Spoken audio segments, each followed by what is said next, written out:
अस्सलाम वालेकुम नाजरीन, आप देख रहे हैं K92 न्यूज़ और मैं हूं आपकी मेज़बान नाइला भट्टी। शामिल करेंगे आज की इलाकाई खबरें।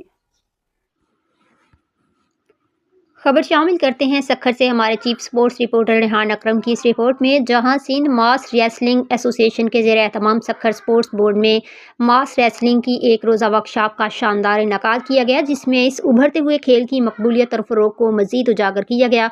वर्कशॉप में 70 से ज़ायद शरका ने बड़े जोश व खरोश से हिस्सा लिया। सक्खर के district sports officer Nisar Ahmad, Abdul Razzaq Rajput, Basit और तौकीर फैज़ ने कराची से आए secretary Sindh mass wrestling association SM Nasir Ali को खुशामदीद कहा और इस खेल को पाकिस्तान में फ़रोग देने में उनकी कोशिशों को सराहा। SM नासिर अली ने मास रेसलिंग के हवाले से शुरका को बुनियादी तकनीक और असूलों से रोशनास करवाया और इसे जिस्मानी ताकत और ज़हनी इस्तकामत का खेल करार दिया। District sports officer Nisar Ahmad की भी मास रेसलिंग के फ़रोग में अहम खिदमात हैं, जिन्होंने अपने इलाके में इस खेल को आगे बढ़ाने के लिए भरपूर ताउन किया है।